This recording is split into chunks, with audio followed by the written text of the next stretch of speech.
I'm an architect and urbanist from the Netherlands. I was educated in Delft, and soon after I graduated, I started my own office by winning a competition with my still partners. We won a European competition in Berlin, so we were quite young. We didn't have an office at the time, but people thought we were an office. So from that moment on, we started to look at ourselves also as an office.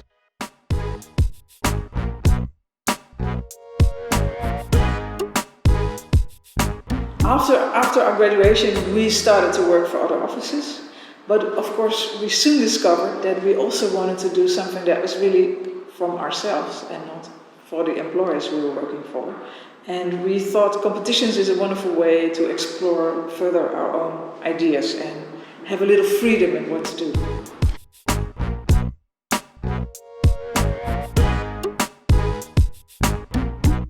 I think I took part in competitions as a student.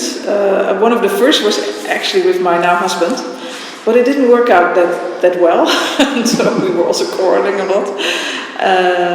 You could say that the European competition was the first serious competition we did, and with a third partner, and that proved out to be the magic formula.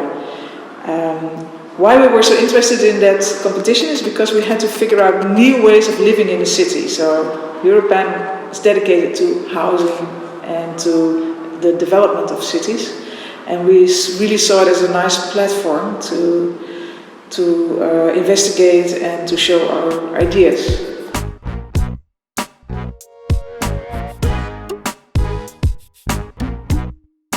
In a good competition, everybody has the same chances and the same opportunities.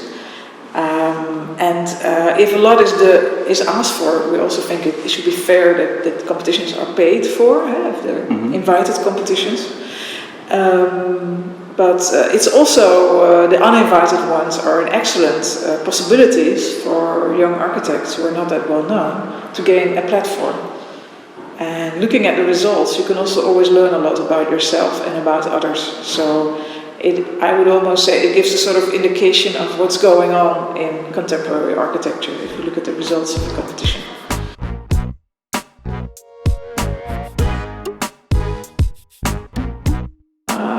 I wish there would be a magic formula how to participate in competition, so you always win. I think the best ones are when you are able to actually go to the site, or when it's hypothetical, that it sort of continues on themes that you're already working on. I would say participating in a competition makes it possible to explore ideas.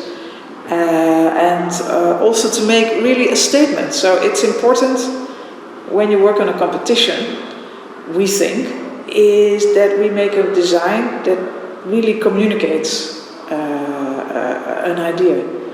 And it's always a lot of pleasure to see the finished project, to have this sort of panels or boards, or this sort of one project in an overview. So that's the fun part, I would say. If you win and it will be built, there are many hard years to follow. So competition has something artificial about it as well. It's like you pretend that you can have in a couple of weeks or months the perfect idea. Yeah, so that's also something about a competition. You can try something, but you know reality will come as well. So, and when you build, a lot of the projects we make are also a long dialogue with the site, with the money, with the budget, with structural issues. I don't know. So it's like a hyper dense format, like a pressure cooker way of thinking about architecture.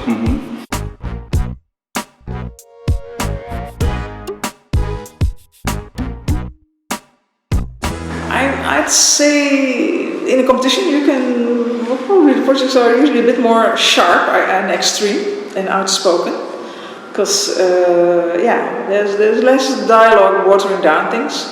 On the other hand, if you have a direct commission, out of the conversation with the client, unexpected things could happen that you would have never thought about if you're just working in isolation.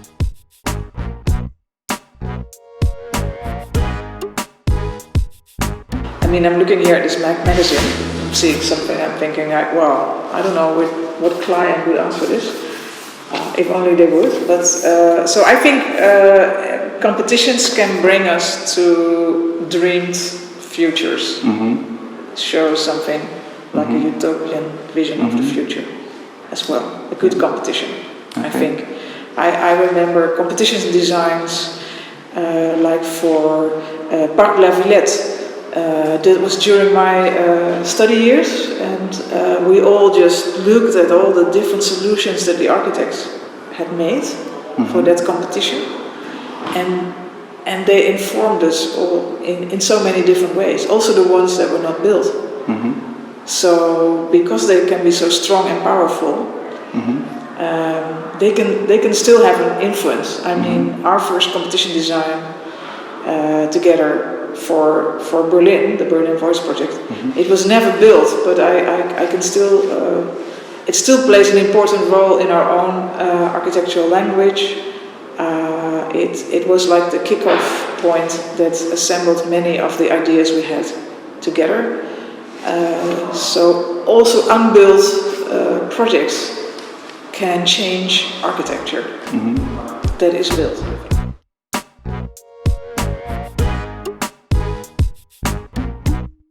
I think I wouldn't change a thing, because I think when you're young, you just go for it and think, this is it, has to be done.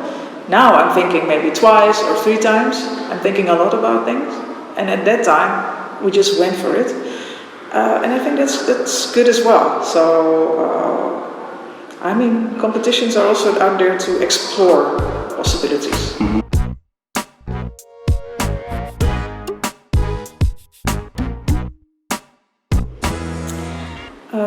Architecture has always been an integrative profession. I mean, we include many aspects of design, cultural, technical, societal, and I think in an era where more and more things get specialized, it's very interesting as an architect to remain this generalist person who actually thinks about how things could come together, because if you want to make good quality architecture, good quality environments, cities, if you want to change the way we build, that's something we have to do in the future, a lot of aspects of design have to be coordinated and brought into and translated into buildings. So I think our general outlook and our genericness in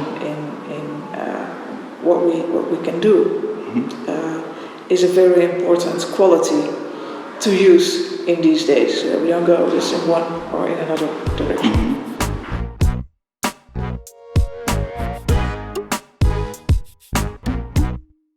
I think information about architecture is going around the world like that now, no? Because in the past, if we had a publication, 1 year from the first publication in the Netherlands, it would be published somewhere in Korea. Now everything is online and everything is available for everyone instantly. I think there's much more dialogue in general about architecture. The community therefore almost gets smaller and bigger at the same time. News spreads fast. I hope that it helps everybody to learn from the best examples.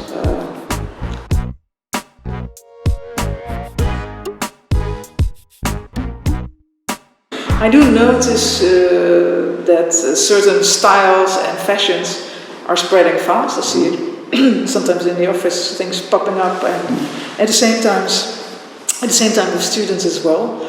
And then okay, so everybody saw this same thing. But I guess at the same time, the amount of influences grew so much.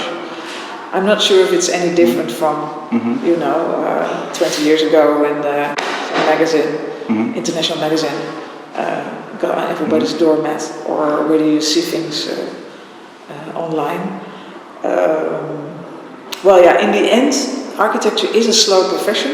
In the end, I always say it has to get built, and someday you will be confronted with the real thing. So whatever means you use to get there. I like it that digitalization helps to integrate much more the teamwork that is also part of the architect, building information management,